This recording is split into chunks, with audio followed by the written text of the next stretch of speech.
श्री शिवाय नमस्तुभ्यम। आज सुनिए सोमवार व्रत की पौराणिक कथा। बहुत समय पहले वाशकल नामक गांव में बिंदुक नाम का एक ब्राह्मण रहता था। वह अधर्मी, दुरात्मा और महापापी था। उसकी स्त्री बहुत सुंदर थी। उसका नाम चंचुला था। वह सदा उत्तम धर्म का पालन करती थी, परंतु बिंदुक वैश्यागामी था। इस तरह कुकर्म करते हुए बहुत समय व्यतीत हो गया। उसकी स्त्री काम से पीड़ित होने पर भी सधर्म नाश के भय से क्लेश सहकर भी काफी समय तक धर्म भ्रष्ट नहीं हुई, परंतु आगे चलकर वह भी अपने दुराचारी पति के आचरण से प्रभावित होकर दुराचारी और अपने धर्म से विमुख हो गई। इस तरह दुराचार में डूबे हुए उन पति पत्नी का बहुत सा समय व्यर्थ बीत गया। वैश्यागामी दूषित बुद्धि वाला वह दुष्ट ब्राह्मण बिंदुक समय अनुसार मृत्यु को प्राप्त होकर नरक में चला गया। बहुत समय तक नरक के दुखों को भोगकर वह मूढ़ बुद्धि पापी विंध्य पर्वत पर भयंकर पिशाच हुआ। इधर उस दुराचारी बिंदुक के मर जाने पर वह चंचुला नामक स्त्री बहुत समय तक पुत्रों के साथ अपने घर में रहती रही।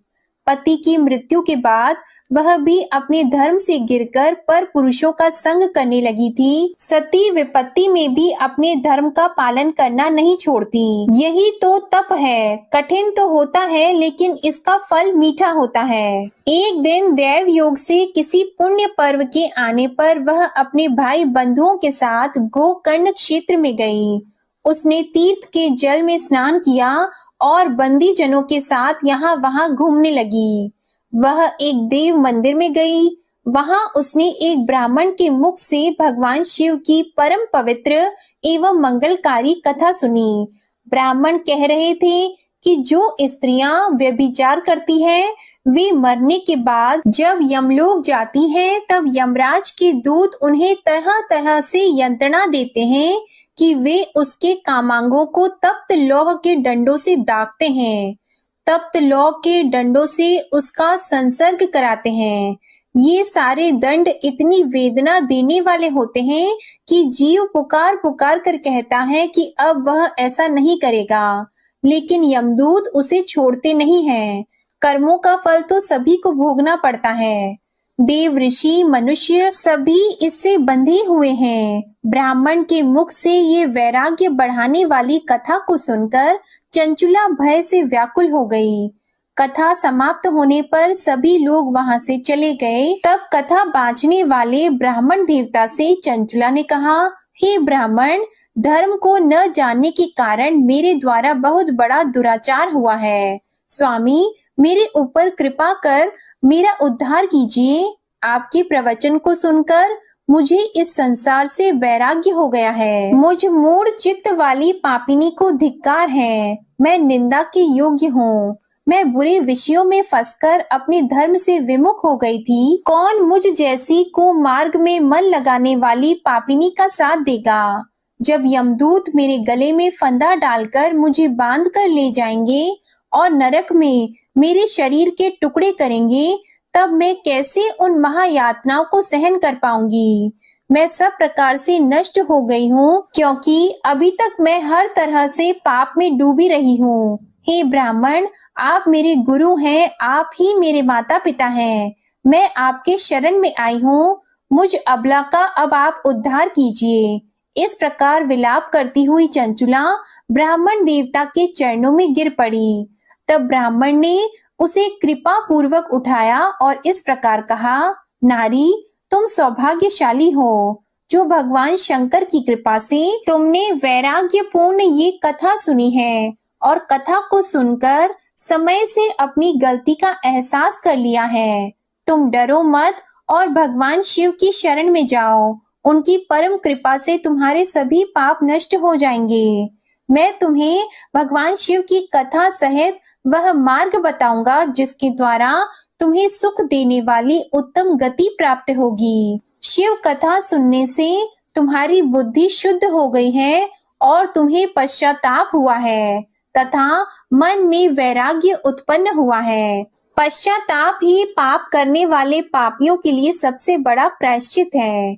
जो मनुष्य अपने कुकर्म के लिए प्रायश्चित नहीं करता, वह उत्तम गति प्राप्त नहीं करता, परंतु जिसे अपने कुकृत्य पर हार्दिक पश्चाताप होता है, वह अवश्य ही उत्तम गति का भागीदार होता है।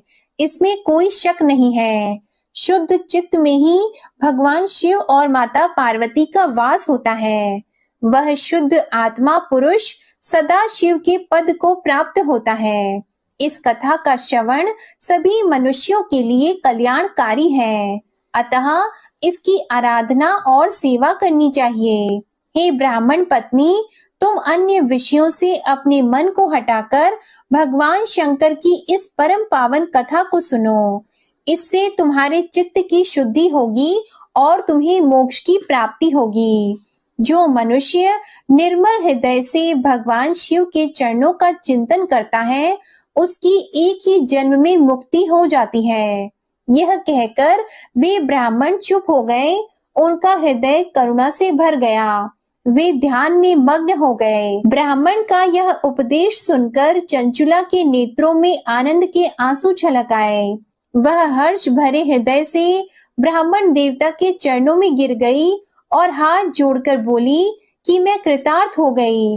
हे ब्राह्मण, शिव भक्तों में श्रेष्ठ स्वामिन, आप धन्य हैं। आप परमार्थदर्शी हैं और सदा परोपकार में लगे रहते हैं। साधो, मैं नरक के समुद्र में गिर रही हूँ। कृपा करके मेरा उद्धार कीजिए। जिस पौराणिक और अमृत के समान कथा की बात आपने की है, उसे सुनकर ही मेरे मन में वैराग्य उत्पन्न हुआ। उस अमृतमयी कथा को सुनने के लिए मेरे मन में बड़ी श्रद्धा हो रही है। कृपया आप मुझे उसे सुनाइए। कथा सुनने की इच्छा मन में लिए हुए चंचुला उन ब्राह्मण देवता की सेवा में वहीं रहने लगी। उस गोकर्ण नामक महाक्षेत्र में उन ब्राह्मण देवता के मुख से चंचुला भगवान शिव की भक्ति, ज्ञान और वैराग्य बढ़ाने वाले और मुक्ति देने वाली परम उत्तम कथा सुनकर कृतार्थ हुई। उसका चित्त शुद्ध हो गया। वह अपने हृदय में शिव के सगुण रूप का चिंतन करने लगी। वह सदैव शिव सच्चिदानंदमय स्वरूप का स्मरण करती थी। इसके बाद अपना समय पूर्ण होने पर चंचुला ने बिना किसी कष्ट के अपना शरीर त्याग दिया। उसे लेने के लिए एक दिव्य विमान वहां पहुंचा। ये विमान शोभा साधनों से सजा था और शिव गणों से सुशोभित था। चंचुला विमान से शिवपुरी पहुंची।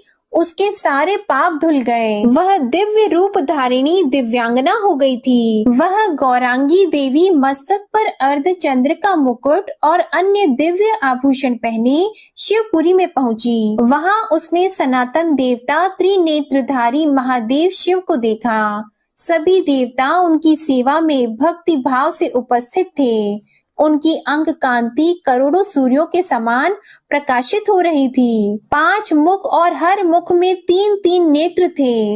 मस्तक पर अर्धचंद्र आकार मुकुट शोभायमान हो रहा था। कंठ में नील चिन्ह, उनके साथ में देवी गौरी विराजमान थी, जो विद्युत पुंज के समान प्रकाशित हो रही थी। महादेव जी की कांति कपूर के समान गौर थी। उनके शरीर पर श्वेत वस्त्र थे तथा शरीर श्वेत भस्म से युक्त था। इस प्रकार भगवान शिव के परम उज्जवल रूप के दर्शन कर चंचुला बहुत प्रसन्न हुई।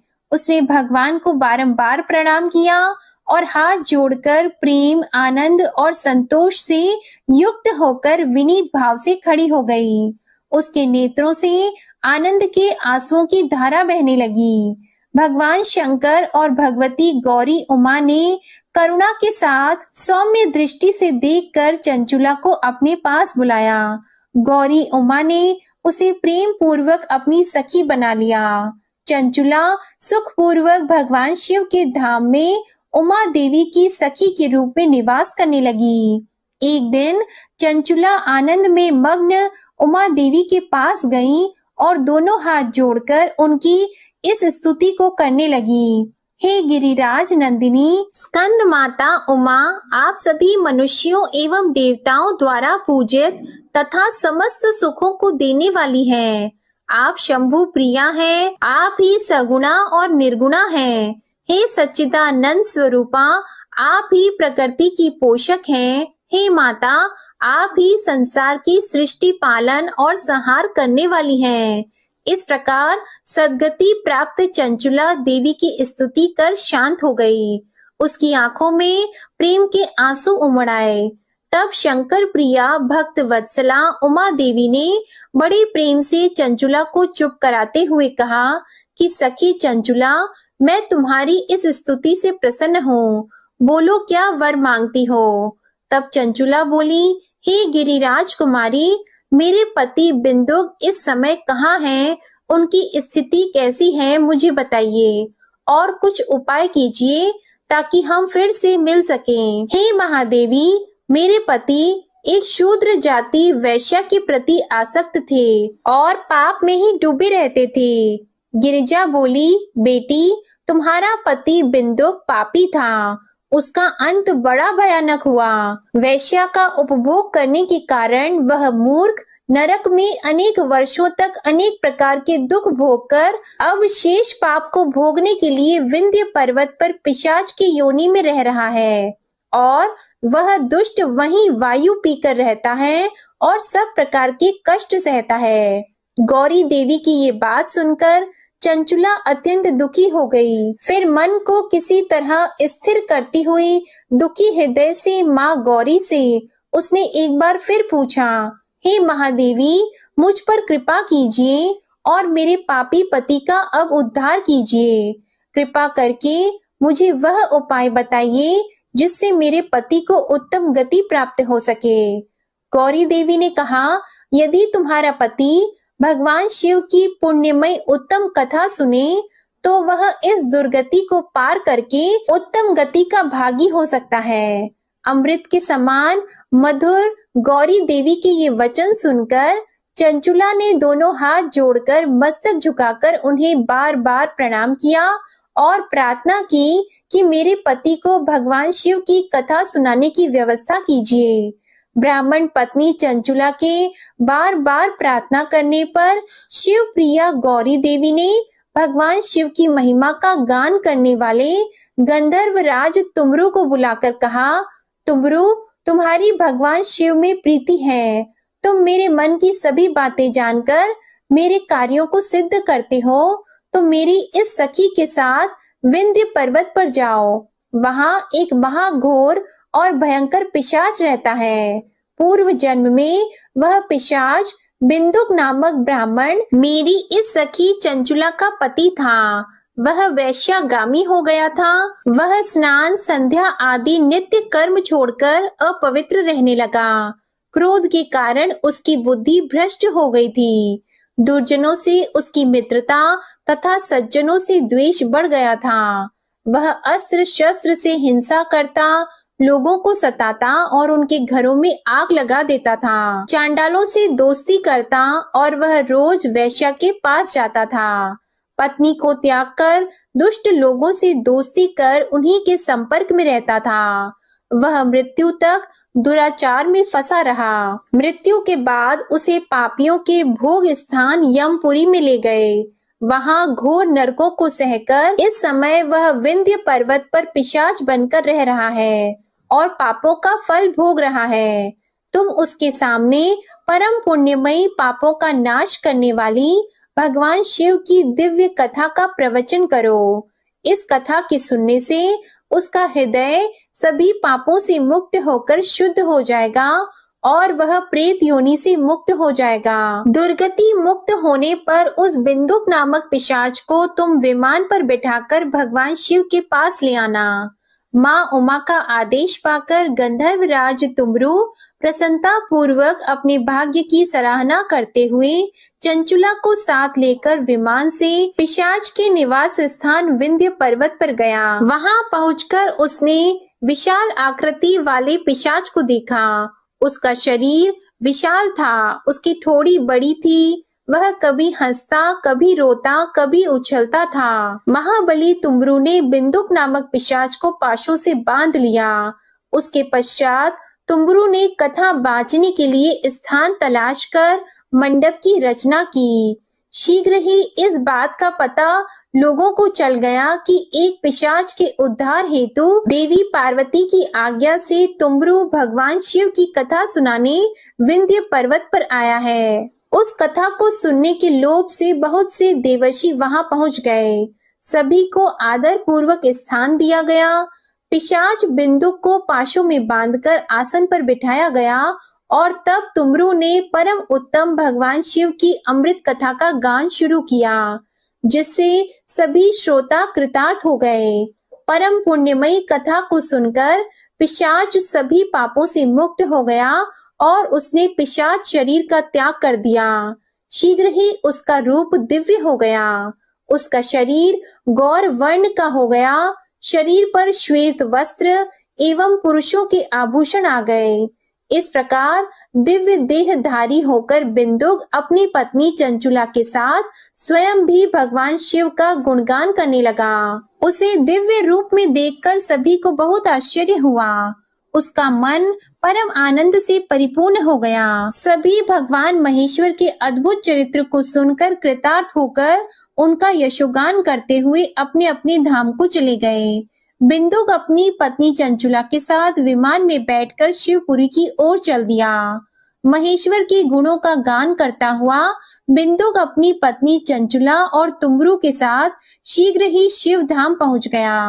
भगवान शिव देवी पार्वती ने उसे अपना पार्षद बना लिया। दोनों पति पत्नी सुखपूर्वक भगवान महेश्वर एवं देवी गौरी के श्री चरणों में अविचल निवास पाकर धन्य हो गए। बोलिए उमा महेश्वर भगवान की जय। अब सुनिए भगवान शंकर की दूसरी कथा। एक धनवान साहूकार था, जिसके घर किसी प्रकार की कोई कमी नहीं थी, परंतु उसको एक दुख था।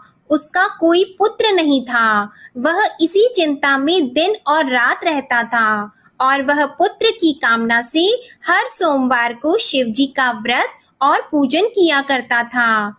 सायंकाल को मंदिर में जाकर शिवजी का दीपक जलाता था।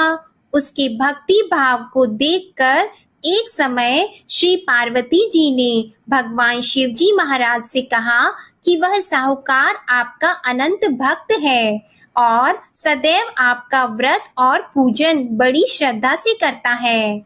इसकी मनोकामना आप पूर्ण कीजिए। तब भगवान शिव ने कहा कि हे पार्वती, यह संसार कर्म क्षेत्र है। जैसी किसान खेत में जैसा बीज बोता है वैसा ही फल काटता है, उसी तरह से इस संसार में जैसा कर्म करते हैं वैसा ही फल मिलता है। तब माता पार्वती ने अत्यंत आग्रह से कहा कि महाराज, जब यह आपका भक्त है और इससे किसी प्रकार का दुख है तो उसको अवश्य दूर करना चाहिए, क्योंकि आप सदैव अपने भक्तों पर दयालु हैं और उनके दुखों को दूर करते हैं। यदि आप ऐसा नहीं करेंगे तो मनुष्य आपकी सेवा व्रत क्यों करेंगे? माता पार्वती जी के आग्रह को देखकर भगवान भोलेनाथ कहने लगे कि हे पार्वती, इसके कोई पुत्र नहीं है, इसी चिंता से यह दुखी रहता है। इसके भाग्य में पुत्र न होने पर भी इसके पुत्र की प्राप्ति का मैं वर देता हूँ, परंतु वह पुत्र केवल 12 वर्ष तक जीवित रहेगा। इसके पश्चात वह मृत्यु को प्राप्त हो जाएगा। इससे अधिक मैं और कुछ इसके लिए नहीं कर सकता हूँ। यह सब बातें वह साहूकार सुन रहा था। इससे उसको न कुछ प्रसन्नता हुई और न ही उसे कुछ कष्ट हुआ। वह पहले जैसे ही भगवान शिव का व्रत और पूजन करता रहा। कुछ समय व्यतीत हो जाने पर साहूकार की स्त्री गर्भवती हुई और उसे 10वें महीने में गर्भ से अति सुंदर पुत्र की प्राप्ति हुई। साहूकार के घर में बहुत खुशियां मनाई गई, परंतु साहूकार ने उसको केवल 12 वर्ष की आयु जानकर कोई अधिक प्रसन्नता प्रकट नहीं की और न ही किसी को यह भेद बताया। जब वह 11 वर्ष का हो गया तो उस बालक की माता ने उसके पिता से विवाह आदि के लिए कहा, परंतु साहूकार कहने लगा, मैं अभी इसका विवाह नहीं करूंगा और पढ़ने के लिए इसे भेजूंगा। फिर साहूकार ने अपने साले अर्थात उस बालक के मामा को बुलाकर उसको बहुत सा धन देकर कहा, तुम इस बालक को काशी में पढ़ने के लिए ले जाओ और रास्ते में जिस स्थान पर भी जाओ वहां यज्ञ करना और ब्राह्मणों को भोजन कराते जाना। वे दोनों मामा और भांजा सब जगह यज्ञ करते और ब्राह्मणों को भोजन कराते जा रहे थे। रास्ते में उनको एक शहर पड़ा। उस शहर के राजा की कन्या का विवाह था और दूसरे राजा का लड़का जो विवाह कराने के लिए बारात लेकर आया था, वह एक आंख से काना था। उसके पिता को इस बात की बड़ी चिंता थी कि कहीं वर को देखकर कन्या के माता पिता विवाह में किसी प्रकार की अड़चन पैदा न कर दें। इस कारण जब उसने अति सुंदर सेठ के लड़के को देखा तो उसने मन में विचार किया कि क्यों न दरवाजे के समय इस लड़के से वर का काम चलाया जाए। ऐसा विचार करके वर के पिता ने उस लड़के और मामा से बात की तो वे दोनों राजी हो गए। फिर उस लड़के को वर के कपड़े पहनाकर और घोड़ी पर चढ़ाकर दरवाजे पर ले गए और बड़ी सुंदरता से सब कार्य संपन्न हो गए। वर के पिता ने सोचा यदि विवाह कार्य भी इसी लड़के से करा दिया जाए तो इसमें क्या बुराई है। ऐसा विचार करके लड़का और उसके मामा से कहा, यदि आप फेरों और कन्यादान का काम भी करा दें तो आपकी बड़ी कृपा होगी और हम इसके बदले बहुत सा धन देंगे। उन्होंने भी स्वीकार कर लिया और विवाह कार्य भी बहुत कुछ अच्छी तरह से हो गया। परंतु जिस समय लड़का जाने लगा तो उसने राजकुमारी की चुन्नी के पल्ले पर लिख दिया कि तेरा विवाह मेरे साथ हुआ है, परंतु जिस राजकुमार के साथ तुमको भेजेंगे वह एक आंख से काना है। मैं तो काशी जी पढ़ने जा रहा हूँ। उस राजकुमारी ने जब अपनी चुन्नी पर ऐसा लिखा हुआ देखा तो उसने राजकुमार के साथ जाने से मना कर दिया और कहा कि ये मेरा पति नहीं है, मेरा विवाह इसके साथ नहीं हुआ, वह तो काशी जी पढ़ने गया है। राजकुमारी के माता पिता ने अपनी कन्या को विदा नहीं किया और बारात वापस चली गई। उधर वह सेठ का लड़का और उसका मामा काशी जी पहुंच गए। वहां जाकर उन्होंने यज्ञ करना और लड़के ने पढ़ना शुरू कर दिया। जब लड़के की आयु 12 साल की हो गई तब एक दिन उन्होंने यज्ञ रचा रखा था कि लड़के ने अपने मामा से कहा कि आज तो मेरी तबीयत ठीक नहीं है। मामा ने कहा अंदर जाकर सो जाओ। जब लड़का अंदर जाकर सो गया और थोड़ी देर में उसके प्राण निकल गए। जब उसके मामा ने आकर देखा कि वह तो मुर्दा पड़ा है तो उनको बहुत दुख हुआ और उन्होंने सोचा कि मैं अभी रोना पीटना मचा दूंगा तो यज्ञ का कार्य अधूरा रह जाएगा। अतः उन्होंने जल्दी से यज्ञ का कार्य समाप्त करके ब्राह्मणों के जाने के बाद रोना पीटना आरंभ कर दिया। संयोगवश उसी समय शिवजी और पार्वती जी उधर से जा रहे थे। पार्वती जी कहने लगी, हे महादेव, कोई दुखियारा रो रहा है, इसके कष्टों को आप दूर करो। तब भगवान शिव बोले, इसकी आयु इतनी ही थी सो ये भोग चुका है। माता पार्वती ने कहा कि महाराज कृपा करके इस बालक को और आयु दे दो, नहीं तो इसके माता पिता तड़प तड़प कर मर जाएंगे। पार्वती जी के इस प्रकार बार बार आग्रह करने पर भगवान शिव जी ने उसे जीवन दान दे दिया और शिव जी की कृपा से लड़का जीवित हो गया। शिव जी और पार्वती जी कैलाश पर्वत पर चले गए। तब इस प्रकार यज्ञ करते हुए लड़का और उसके मामा अपने घर की ओर चल पड़े। रास्ते में उसी शहर में गए जहां उसका विवाह हुआ था और जहां पर आकर यज्ञ किया तो लड़के के ससुर ने उसे पहचान लिया और अपने घर महल में जाकर बड़ी खातिर के साथ बहुत दास दासियों के सहित आदर पूर्वक लड़की और जमाई को विदा किया। जब वह अपने शहर के निकट आए तो मामा ने कहा, मैं पहले तुम्हारे घर जाकर सबको खबर करता हूँ। उस समय लड़के के माता पिता अपने घर की छत पर बैठे हुए थे और उन्होंने यह प्रण कर रखा था कि यदि हमारा पुत्र सकुशल घर आएगा तो राजी खुशी नीचे उतरकर आ जाएंगे, नहीं तो छत से गिरकर अपने प्राण खो देंगे। इतने में उस लड़के के मामा ने जाकर यह समाचार दिया कि आपका पुत्र आ गया है, परंतु उनको विश्वास नहीं हुआ। तब उसके मामा ने शपथ पूर्वक कहा कि आपका पुत्र अपनी स्त्री के साथ बहुत सारा धन लेकर आया है। तो सेठ ने आनंद के साथ उसका स्वागत किया और बड़ी प्रसन्नता से रहने लगे।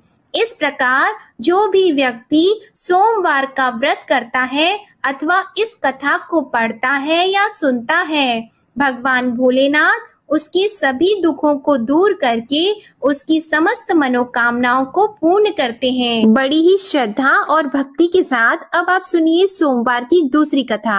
एक बार की बात है, माता पार्वती शिवजी को पति के रूप में प्राप्त करने के लिए घोर तप कर रही थी। उनके तप को देखकर देवताओं ने शिवजी से देवी की मनोकामना को पूर्ण करने की प्रार्थना की। शिवजी ने पार्वती जी की परीक्षा लेने के लिए सप्त ऋषियों को भेजा। सप्त ऋषियों ने शिवजी के सैकड़ों अवगुण गिनाए, पर पार्वती जी को महादेव जी के अलावा किसी और से विवाह मंजूर नहीं था। तब शंकर जी ने स्वयं पार्वती जी की परीक्षा लेने की ठानी। तब भगवान शंकर स्वयं प्रकट हुए और पार्वती जी को वरदान देकर अंतर ध्यान हुए। इतने में पार्वती माता जहाँ तप कर रही थी, वहीं पास में तालाब में मगरमच्छ ने एक लड़के को पकड़ लिया। लड़का जान बचाने के लिए चिल्लाने लगा। तब पार्वती जी से उस बच्चे की चीख सुनी नहीं गई। द्रवित हृदय होकर वे तालाब पर पहुंची। वहां देखा कि मगरमच्छ लड़के को तालाब के अंदर खींचकर ले जा रहा है। लड़के ने देवी को देखकर कहा कि मेरी माता पिता और भाई बंधु कोई नहीं है, आप मेरी रक्षा करें। तो पार्वती जी ने कहा कि मगरमच्छ इस लड़के को छोड़ दो। मगरमच्छ बोला, दिन के छठे पैर में जो मुझे मिलता है उसे मैं अपना आहार समझकर स्वीकार कर लेता हूँ, यह मेरा नियम है। ब्रह्मदेव ने दिन के छठे पहर में इस लड़के को भेजा है, तो मैं इसे क्यों छोड़ूं? पार्वती जी ने विनती की कि तुम इसे छोड़ दो, बदले में तुम्हें जो चाहिए वह मुझसे कहो। तो मगरमच्छ बोला, एक ही शर्त पर मैं इसे छोड़ूंगा। आपने तप करके महादेव जी से जो वरदान लिया है, यदि उस तप का फल मुझे दे दो तो मैं इसे छोड़ दूंगा। पार्वती जी तुरंत तैयार हो गईं। उन्होंने कहा, मैं अपने तप का फल तुम्हें देने को तैयार हूँ, लेकिन तुम इस बालक को छोड़ दो। मगरमच्छ ने समझाया, सोच लो देवी, जोश में आकर संकल्प मत करो। हजारों वर्षों तक जैसा तप किया है वैसा देवताओं के लिए भी संभव नहीं है। उसका सारा फल इस बालक के प्राणों के बदले चला जाएगा। पार्वती जी ने कहा, मेरा निश्चय पक्का है, मैं तुम्हें अपने तप का फल देती हूँ, तुम इसको जीवन दे दो। मगरमच्छ ने पार्वती जी से तप दान करने का संकल्प करवाया।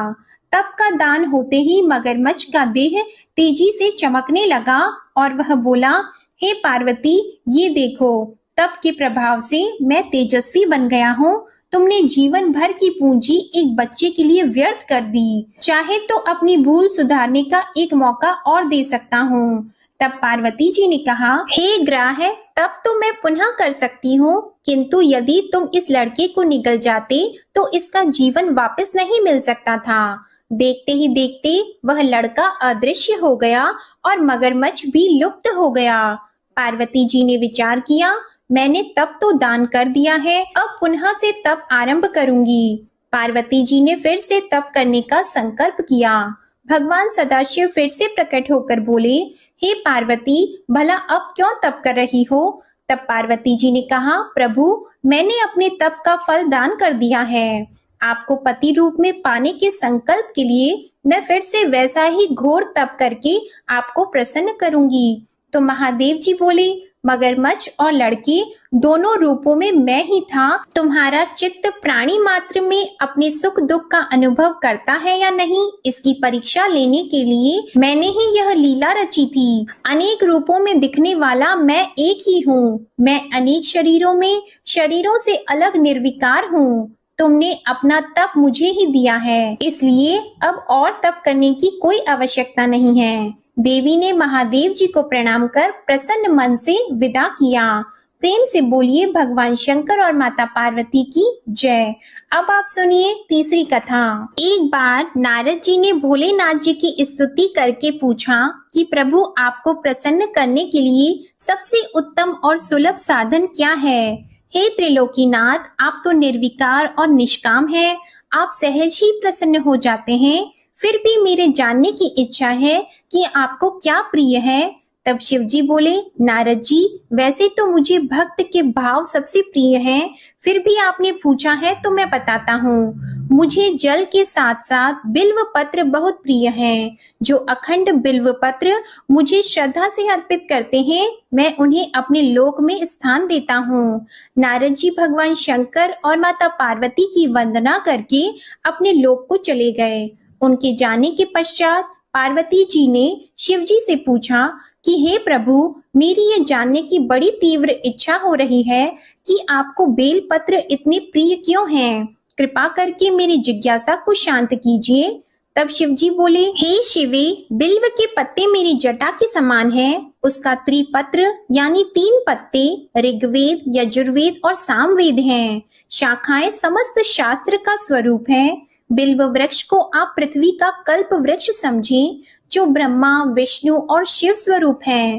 हे पार्वती, स्वयं महालक्ष्मी जी ने शैल पर्वत पर बिल्व वृक्ष रूप में जन्म लिया था।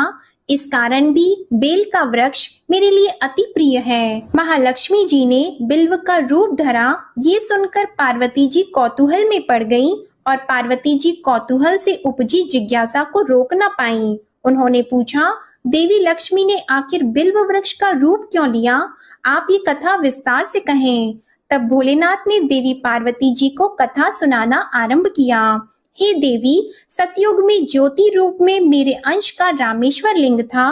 ब्रह्मा आदि देवों ने उसका विधिवत पूजन अर्चन किया था। इसका परिणाम ये हुआ कि मेरे अनुग्रह से वाणी देवी सबकी प्रिय हो गई। वे भगवान विष्णु को सतत प्रिय हो गई। मेरे प्रभाव से भगवान केशव के मन में वाग देवी के लिए जितनी प्रीति उत्पन्न हुई, वह स्वयं लक्ष्मी जी को नहीं भाई। लक्ष्मी देवी का श्री हरि के प्रति मन में कुछ दुराव पैदा हो गया। वह चिंतित और रुष्ट होकर चुपचाप परम उत्तम श्री शैल पर्वत पर चली गईं। वहां उन्होंने तप करने का निश्चय किया और उत्तम स्थान का चयन करने लगी। महालक्ष्मी ने उत्तम स्थान का निश्चय करके मेरे लिंग विग्रह की उग्र तपस्या प्रारंभ की। उनकी तपस्या कठोरतम होती जा रही थी। हे परमेश्वरी, कुछ समय के बाद महालक्ष्मी जी ने मेरे लिंग विग्रह से थोड़ा ऊर्ध्व में एक वृक्ष का रूप धारण कर लिया। अपने पत्तों और पुष्प द्वारा निरंतर मेरा पूजन करने लगी। इस तरह महालक्ष्मी जी ने लाखों वर्षों तक घोर आराधना की। अंततः उन्हें मेरा अनुग्रह प्राप्त हुआ। मैं वहां प्रकट हुआ और देवी से इस घोर तप की आकांक्षा पूछकर वर देने को तैयार हुआ। महालक्ष्मी जी ने मांगा कि श्री हरि के हृदय में मेरे भाव से वाग देवी के लिए जो स्नेह हुआ है वह समाप्त हो जाए। तब शिव जी बोले, मैंने महालक्ष्मी जी को समझाया, श्री हरि के हृदय में आपके अतिरिक्त किसी और के लिए कोई प्रेम नहीं है। वाग देवी के प्रति उनका प्रेम नहीं अपितु श्रद्धा है। यह सुनकर लक्ष्मी जी प्रसन्न हो गईं और पुनः श्री विष्णु के हृदय में स्थित होकर निरंतर उनके साथ विहार करने लगी। हे पार्वती, महालक्ष्मी के हृदय का एक बड़ा विकार इस प्रकार दूर हो गया। इस कारण हरिप्रिया उसी वृक्ष रूप में सर्वदा अतिशय भक्ति से भरकर यत्न पूर्वक मेरी पूजा करने लगी। हे पार्वती, इसी कारण विश्व का वृक्ष, उसके पत्ते, फल, फूल आदि मुझे बहुत प्रिय हैं। मैं निर्जन स्थान में बिल्व वृक्ष का आश्रय लेकर रहता हूँ। बेल वृक्ष को सदा सर्व तीर्थ में एवं सर्व देवमय मानना चाहिए। बिल्व पत्र, बिल्व फूल, बिल्व वृक्ष अथवा बिल्व काष्ठ के चंदन से जो मेरा पूजन करता है वह भक्त मेरा अति प्रिय है। बिल्व वृक्ष को शिव के समान ही समझो। वह मेरा शरीर है जो बिल्व पर चंदन से मेरा नाम अंकित करके मुझे अर्पण करता है। मैं उसे सभी पापों से मुक्त करके अपने लोक में स्थान देता हूँ। हे देवी, उस व्यक्ति को स्वयं लक्ष्मी जी भी नमस्कार करती है जो मेरा पूजन करते हैं। जो बिल्व मूल में प्राण छोड़ता है उसको रुद्र देह प्राप्त होता है और ऐसे मनुष्य पर सदैव ही माता लक्ष्मी की कृपा रहती है और साथ ही साथ भगवान नारायण की कृपा भी उन पर सदैव बनी रहती है। प्रेम से बोलिए भगवान शिव और माता पार्वती की जय। अब सुनिए गणेश भगवान की कथा। एक साहूकार था, उसके घर रोज एक ब्राह्मणी रोटी लेने के लिए घर आती थी। घर के अंदर घुसते ही पोल के ऊपर गजानन जी का मंदिर था। वह गणेश जी को रोटी का एक कौर हमेशा भोग लगाती थी। बहुत दिन हो गए। गणेश जी महाराज ने कहा कि यह मुझे हमेशा भोजन करवाती है, मुझे इसे कोई ना कोई उपहार जरूर देना चाहिए। गणेश जी एक दिन उसके थाली में हीरे मोती भर देते हैं। ब्राह्मणी तो थाली लेकर अपने घर आ गई और साहूकार से रोटी लेने के लिए आना बंद हो गई। साहूकारिनी ने उसे बुलावा भेजा कि बाई, रोटी लेने के लिए क्यों नहीं आती हो। ब्राह्मणी ने कहा कि मुझ पर गणेश जी प्रसन्न हो गए, बहुत वर्ष तक रोटी लेने के लिए आ गई लेकिन अब नहीं आऊंगी। साहूकारनी मन में बहुत नाराज हुई और गणेश जी से कहा कि आप ब्राह्मणी के ऊपर प्रसन्न हुए परंतु मुझ पर प्रसन्न नहीं हुए। तब गणेश जी की मूर्ति हटाकर उसने बाहर फेंक दी। इधर सेठ जी की दुकान में धंधा पानी बंद हो गए। एक दिन सेठ जी की नजर पोल के मंदिर पर गई तो सेठानी जी को पूछा कि गणेश जी कहाँ गए। तो साहूकारनी ने कहा कि ऐसे गणेश जी का क्या करें जो ब्राह्मणी पर तो प्रसन्न हो गए लेकिन हमारे ऊपर प्रसन्न नहीं हुए। इस कारण मैंने तो गणेश जी को हटाकर फेंक दिया है। तब सेठ जी ने कहा कि यह तुमने क्या किया, मेरा तो व्यापार और धंधा चलना बंद हो गया है। गणेश जी तुमने कहाँ फेंके हैं, जल्दी बताओ, मैं उन्हें वापस लेकर आता हूँ। साहूकार जी वापस से गणेश जी को लेने के लिए गए तो गणेश जी इतने भारी हो गए कि वे उठे ही नहीं। साहूकार जी ने कहा कि मेरे से गलती हो गई है, आप मेरे घर पधारिए।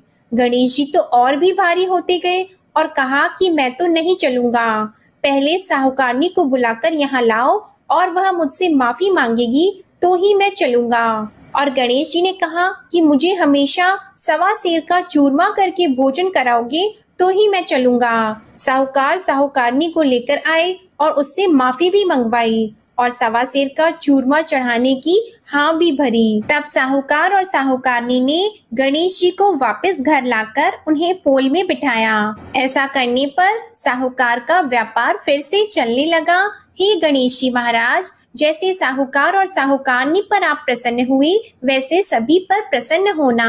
बोलिए गणेश जी महाराज की जय। अब आप सुनिए भगवान भोलेनाथ की आरती। ओम जय शिव ओंकारा, स्वामी जय शिव ओंकारा। ब्रह्मा विष्णु सदा शिव, ब्रह्मा विष्णु सदा शिव, अर्धांगी धारा। ओम जय शिव ओंकारा। एकानन चतुरानन पंचानन राजी, स्वामी पंचानन राजी। हंसानन गरुड़ासन, हंसानन गरुड़ासन, वृषवाहन साजी। ओम जय शिव ओंकारा। दो भुज चार चतुर्भुज, दस भुज अति सोहे, स्वामी दस भुज अति सोहे। त्रिगुण रूप निरखता, त्रिगुण रूप निरखता, त्रिभुवन जन मोहे। ओम जय शिव ओंकारा। अक्षमाला वनमाला रुंडमालाधारी स्वामी रुंडमालाधारी चंदन मृग मद सोहे चंदन मृग मद सोहे भाले शशिधारा ओम जय शिव ओंकारा श्वेतांबर पीतांबर बाघंबर अंगी स्वामी बाघंबर अंगी सनकादिक गरुणादिक सनकादिक गरुणादिक भूतादिक संगी ओम जय शिव ओंकारा कर की मध्य कमंडल चक्र त्रिशूलधारी स्वामी चक्र त्रिशूलधारी सुखकारी दुखहारी सुखकारी दुखहारी जगपालनकारी ओम जय शिव ओंकारा ब्रह्मा विष्णु सदा शिव जानत अविवेका स्वामी जानत अविवेका प्रणवाक्षर में शोभित प्रणवाक्षर में शोभित ये तीनों एका ओम जय शिव ओंकारा त्रिगुण स्वामी जी की आरती जो कोई नर गावे स्वामी जो कोई नर गावे कहत शिवानंद स्वामी रटत भोलानंद स्वामी सुख संपत्ति पावे ओम जय शिव ओंकारा ओम जय शिव ओंकारा स्वामी जय शिव ओंकारा ब्रह्मा विष्णु सदा शिव अर्धांगी धारा ओम जय शिव ओंकारा ओम जय शिव ओंकारा ओम जय शिव ओंकारा।